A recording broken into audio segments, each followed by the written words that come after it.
This story takes place on a mysterious island where humans were kept against their will.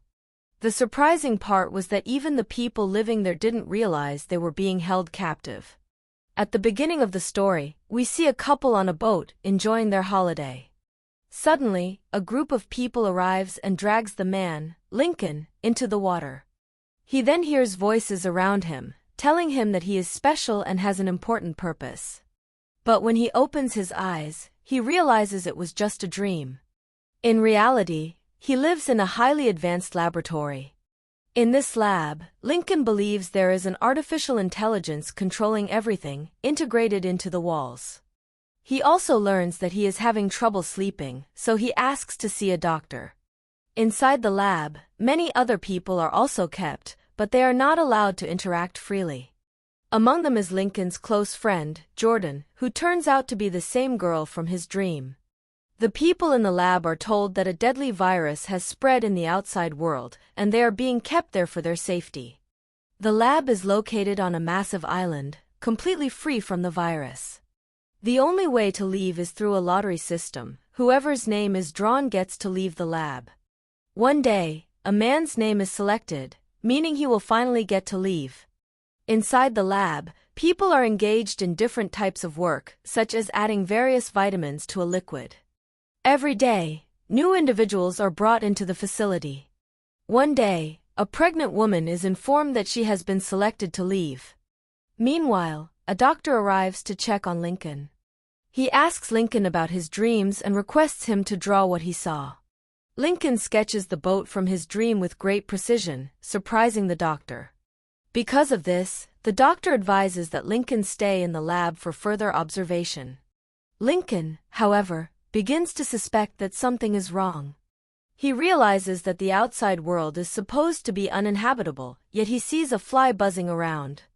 If the air outside was truly toxic, how could a fly survive? Curious, he captures the fly and keeps it in a box. One day, while a technician is fixing a computer in the lab, Lincoln and his friends secretly observe a disturbing sight. The doctor is removing a living person from a boat. This person is connected to the same medical equipment that the lab residents are working on. The realization dawns upon Lincoln that the people in the lab are unknowingly being used for a sinister purpose. The next day, the lottery is announced, and Jordan's name is drawn. This means she is set to leave the lab. Lincoln, now knowing the truth, fears for her life. That night, he sneaks into a restricted area.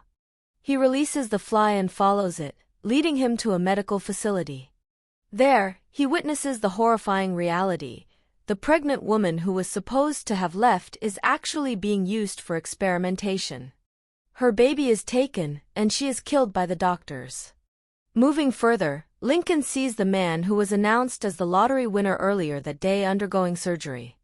When the man regains consciousness, he panics and tries to escape, but the doctors restrain him and remove his liver.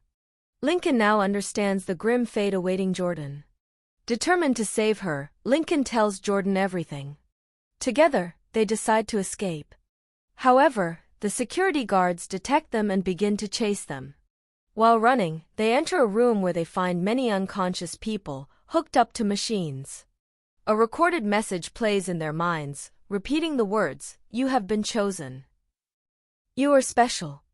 You have a unique purpose in life. You have been chosen. You are privileged to live on this island." Lincoln had heard these words over and over in his dreams. In reality, these messages were used to brainwash the people in the lab. The scientists showed them the same videos repeatedly, manipulating their minds and making them believe in the fabricated reality. As Lincoln and Jordan ran, they reached a bridge and discovered a room filled with screens. The monitors displayed live footage of the outside world.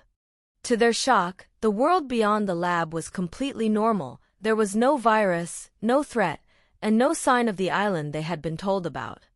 Realizing they had been deceived, they escaped from the lab and entered the real world. Breathing fresh air for the first time, they knew they were finally free. Meanwhile, back in the lab, the doctors falsely informed the other residents that Lincoln and Jordan were infected with a virus and had to be isolated. To cover up their escape, the head doctor contacted a hitman, instructing him to eliminate Lincoln and Jordan before they could reveal the truth. It was at this point that the shocking reality came to light. The lab was not a sanctuary, it was a facility for growing human clones. Wealthy clients, including businessmen, politicians, and celebrities, used the lab's services to obtain replacement organs. If a client needed a body part, whether a hand, a kidney, or even reproductive organs, a genetically identical clone was created and raised in the lab. When the time came, the necessary organs were harvested, and the clone was killed. Initially, the scientists had tried to create clones using a vegetative method. In this stage, the clones were alive but completely unresponsive, like coma patients. However, this method failed, as the organs from vegetative clones were unusable. To overcome this, the lab developed a new process. They implanted artificial memories into the clones' minds, making them believe they had lived full lives on the island. Jordan was, in fact, a clone of a famous celebrity named Jordan 2 Delta, who had been in a coma following an accident and required organ transplants. Lincoln was a clone of Tom Lincoln, a wealthy designer who needed body parts to prolong his life. The real Tom Lincoln was unaware of the cloning program, as the entire operation was highly illegal. Even the clients who purchased organs did not know that they were actually receiving parts from living, conscious human beings. The so-called lottery system was a lie. Those who won the lottery were simply clones whose body parts were due for harvesting. Now in the real world, Lincoln and Jordan sought help. They found a trusted acquaintance of Lincoln's real counterpart. The man was initially shocked to see them, realizing they were clones. He warned them that they had no real identity, they were merely copies of someone else. But Jordan insisted that they had to expose the truth and tell their real counterparts about the cloning facility. Reluctantly, the man agreed to help. He gave them money, showed them how to navigate the city, and directed them to find their original versions. Before they left, he placed them on a train for safety. However, the hitman sent by the lab discovered that the man had helped them and killed him. He then tracked Lincoln and Jordan to the train station. Just in time, the train arrived, allowing them to escape. When they reached the city, they were amazed at how much the world had advanced. Jordan saw a massive billboard featuring her real self, Jordan 2 Delta. She found her real counterpart's contact information and called the house, only to learn that the real Jordan was hospitalized after a car accident and had a young son. As they hurried to the hospital, the hitman once again pursued them. Narrowly escaping, they decided to seek out Lincoln's real counterpart, Tom Lincoln. When they reached Tom's home, Lincoln was stunned to meet his original self. Tom was an exact replica of him, or rather, he was an exact replica of Tom. Lincoln wasted no time. He told Tom the horrifying truth: the doctors had created clones to harvest body parts for their wealthy clients, and Tom himself was a participant in this illegal operation. Tom Lincoln promised to help them, but he was lying. He had his own selfish reasons. One of his kidneys was failing, and he was only interested in using Lincoln's healthy organs to save himself. He didn't care about the unethical cloning process or the truth behind the lab.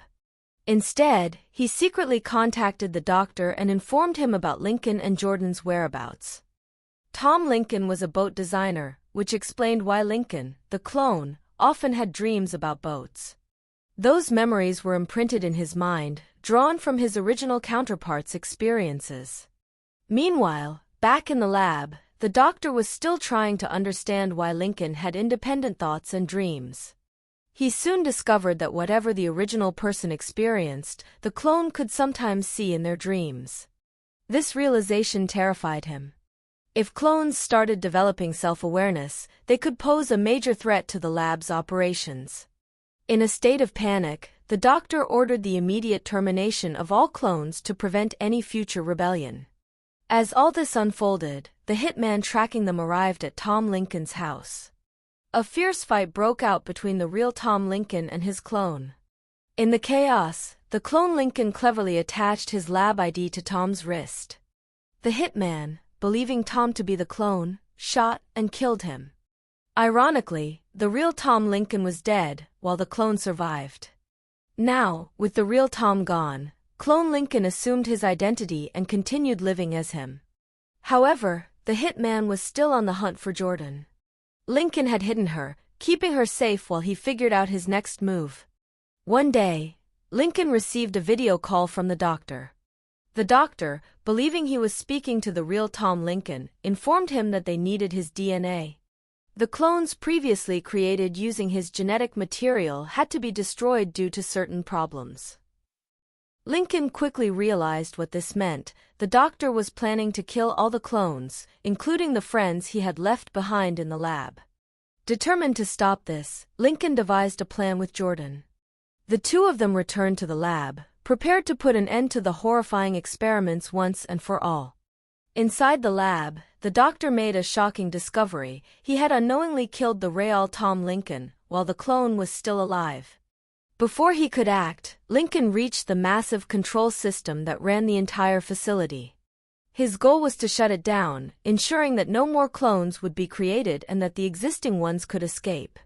As Lincoln prepared to destroy the system, the doctor confronted him, leading to an intense fight. In the struggle, Lincoln managed to overpower the doctor and hanged him with a chain, ending his reign of terror. Then, he proceeded to destroy the machine that controlled the facility. The entire lab began collapsing as the system failed. With the facility breaking down, the clones were finally free. They stepped out of their prison and into the real world, seeing the sky and feeling the fresh air for the first time. Their years of deception had come to an end, and they could now live their own lives. Days later, Lincoln and Jordan were seen on a boat, sailing towards an unknown destination. They were about to begin a new life, one that truly belonged to them. In a full-circle moment, the scene mirrored the one from the beginning of the story. But this time, it wasn't a dream. It was real. And with that, the movie ended.